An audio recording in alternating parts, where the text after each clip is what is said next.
Breaking now, a Georgia judge ruled Friday that Fulton County District Attorney FANI Willis or the prosecutor she had a romantic relationship with must step aside. That's got to happen before the Fulton County Court can continue its election interference case against former President Donald Trump and his allies. Judge Scott McAfee ruled that Willis's once romantic relationship with Special Prosecutor Nathan Wade constituted an appearance of conflict of interest. Joining me now with the latest breaking news is The Hill's Brett Samuels. Brett, how is FANI Willis reacting?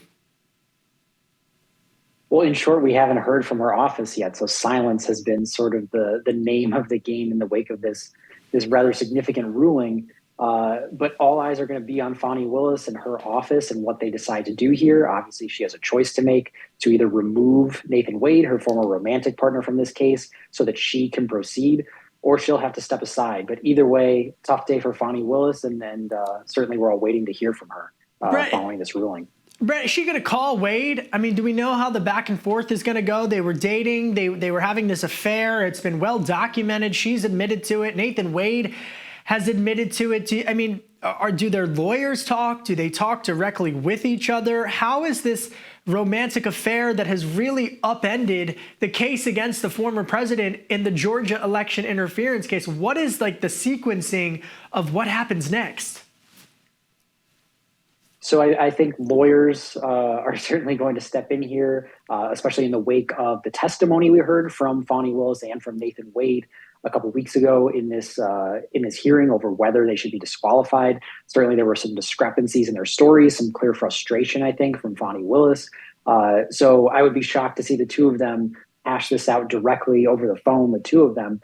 But I think there's some frustration here from Democrats, especially that FANI Willis has sort of, allowed herself to be in this position at this point, given how high the stakes are with these cases against the former president and how he's willing to seize on really any shred of evidence that suggests bias or corruption or mishandling of these cases. Well, and it's not just the lack of professionalism and having an affair with the lead prosecutor on a case, although that exists, right? I mean, but then you've got this other issue of how the money was being spent.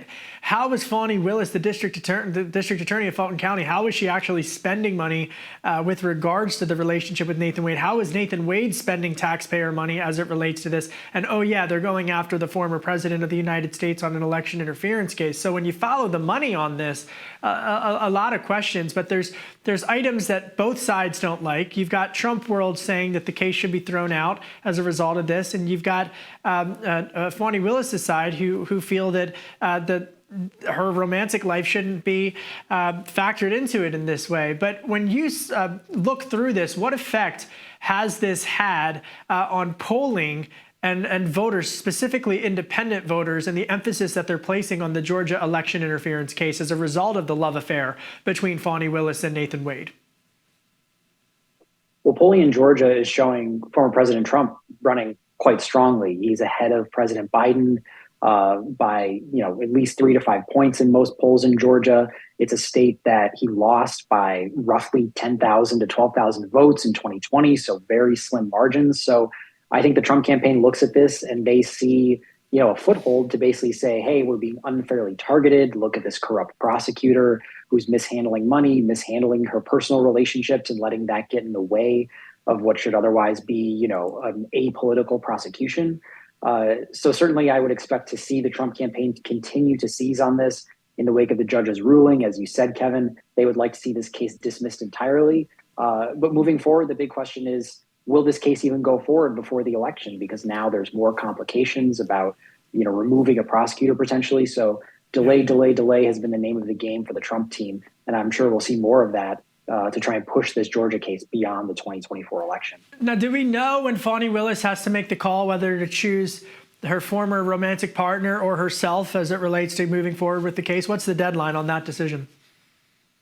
So basically, as soon as possible is sort of the short way of putting it, especially as FANI Willis and her team want to move forward with this before the election. So I'd expect we'll see in the next couple of weeks here some kind of decision, some kind of progress in terms of what we see from FANI Willis and her side. I mean, it's just as the world turns, Anyway, meanwhile, also on Trump's court docket, Trump's hush money trial is creating a possible delay. What's the latest on this delay on the hush money payments? So the Manhattan district attorney, prosecutors in this case, have essentially agreed to a 30-day delay. A jury selection was supposed to start in about 2 weeks in this case, in the hush money case in New York City, but prosecutors have agreed to a 30-day delay because of these new documents that have been turned over in this case. Now, Trump's side is saying that there should be a 90-day delay minimum so that they can look through this whole new trove of documents. And again, this is just part of the strategy with the Trump team. They want to delay these things as much as possible. They want to see these things push beyond the 2024 election when Trump may win his way back into the White House. But this still looks to be, even with this 30-day delay, to be the trial that at this point is the most likely to happen before November's election. All right, from court to Congress. Earlier this week, Senate Majority Leader Chuck Schumer, highest-ranking Jewish member of Congress, he gave remarks questioning Israeli Prime Minister Benjamin Netanyahu while also maintaining his support for Israel. And he said that the Israeli people need to have additional elections because Netanyahu has placed his own grip of power and wanting to keep power over the best interests of Israel. Has Schumer faced any backlash for his floor speech earlier this week? Definitely he has. He's faced backlash from Republicans. He's even faced some criticism from Israeli officials. Benny Gantz, who is considered Netanyahu's sort of chief political rival in Israel, has even suggested that Chuck Schumer went too far and there was a mistake for him to make those remarks on the Senate floor. Republicans have called it inappropriate, likened it to meddling in elections in another country. So no shortage of blowback for Senator Schumer, who really, this was the farthest any lawmaker has gone, really, on Netanyahu. Certainly a lawmaker as high-ranking as Senate Majority Leader Schumer. But we did see the White House, President Biden actually today sort of had Senator Schumer's back. He said he thought it was a good speech. He didn't want to comment on the sort of contents of it, but basically said it was a good speech, and Biden felt that it actually reflected the views of a significant number of Americans. So while Chuck Schumer is sort of under fire from Republicans, from some Israeli officials, he is getting some backup from the White House on this. And Benny Gantz, by the way, who was just in Washington, D.C., ahead of the State of the Union address, meeting with top administration officials, is no friend of Israeli Prime Minister Benjamin Netanyahu. Obviously, that coalition government that Netanyahu had formed. Gantz is clearly an opposition, and he got criticized by Netanyahu for coming to the United States to meet with those officials. So fascinating inter-fighting and inter-feuds in the Israeli government. But to see Benny Gantz come out and criticize Schumer is incredibly notable. Is the thinking amongst the White House press corps, however, that Schumer just floated a trial balloon on the messaging for President Biden? Well, it's interesting you say that because President Biden has sort of been trying to thread this very narrow needle where he's been sort of critical of Prime Minister Netanyahu, but supportive of Israel and its right to defend itself. Certainly, President Biden is no stranger to getting into some hot water for calling for changes in leadership, as we saw when he said Vladimir Putin cannot remain in power in Russia. But this would certainly be much different if President Biden went there with Israel, which is a close ally in the middle of a war against Hamas. Certainly the White House is, they're staying away from the contents of Schumer's speech. Officials have told me that they're supportive of it, that they got a heads up actually from Senator Schumer before he made those remarks, but they don't want to touch the content. So certainly I think that's a bridge farther than Biden and his team are willing to go at this point.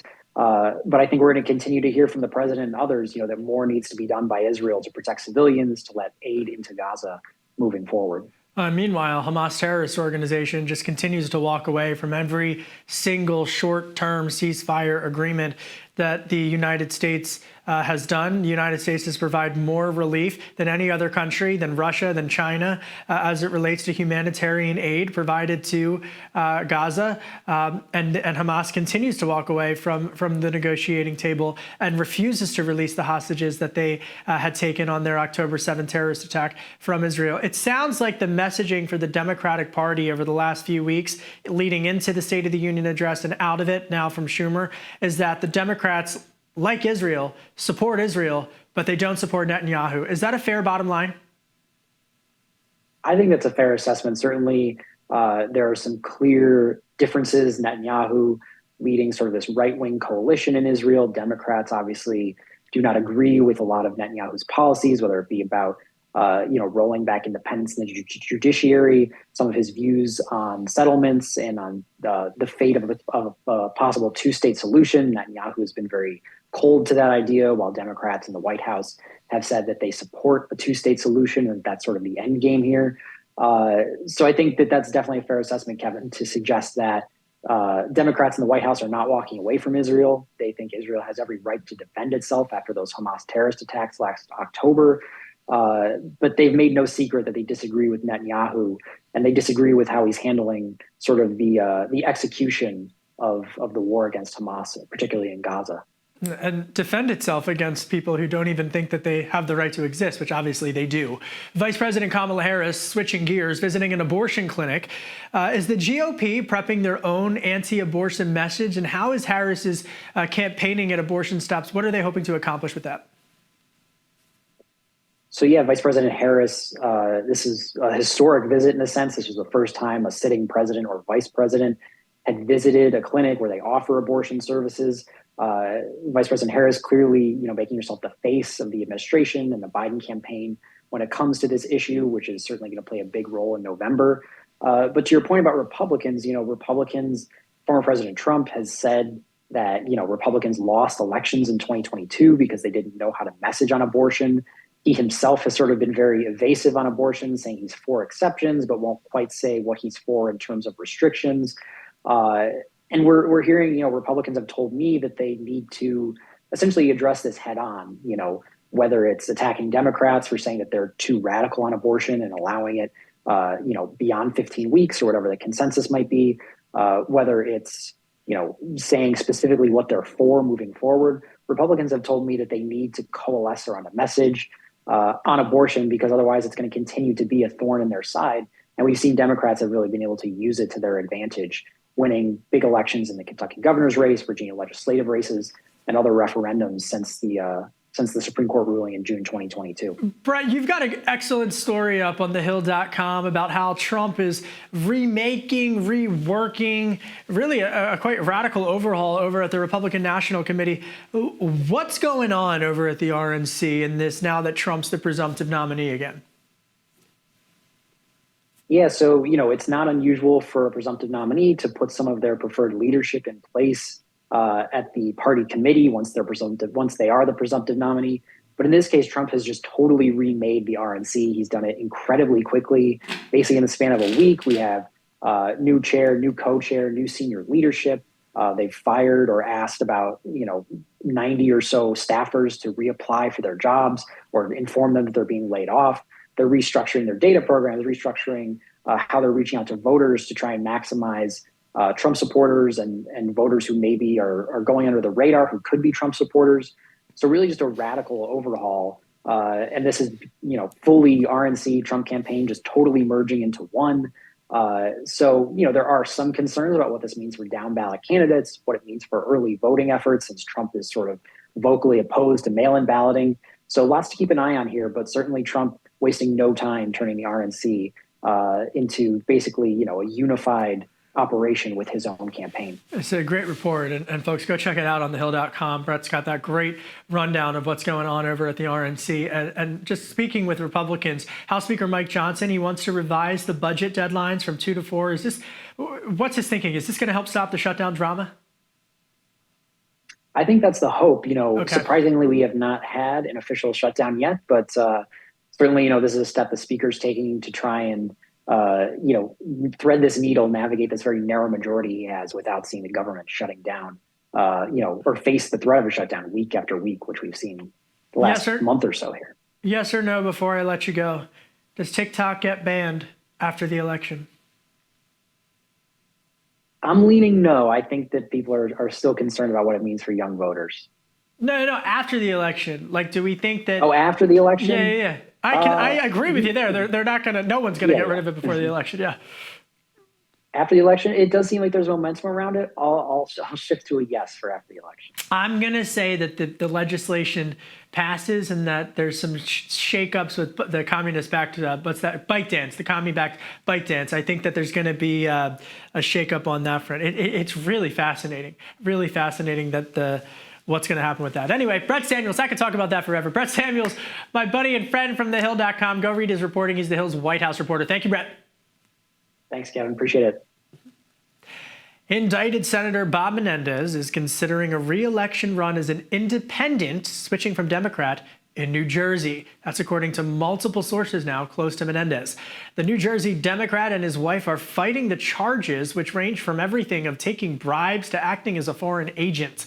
A judge recently rejected Menendez's claims that he has legislative immunity, paving the way for his trial to begin May 6th. Menendez stepped down as chairman of the Senate Foreign Relations Committee after his initial indictment, but refuses to resign from the Senate.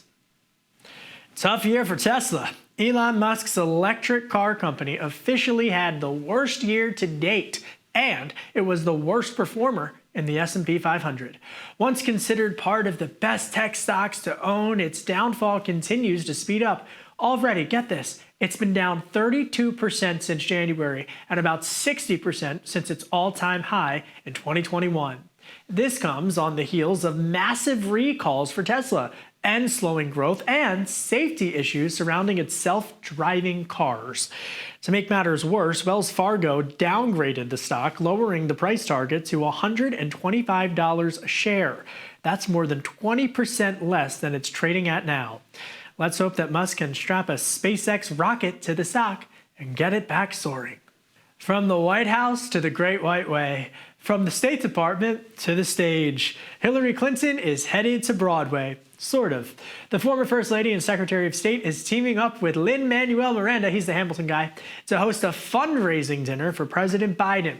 It's going to be at the production of Suffs, the musical, which Hillary Clinton co-produced. The musical follows women's suffrage movement in the early 20th century.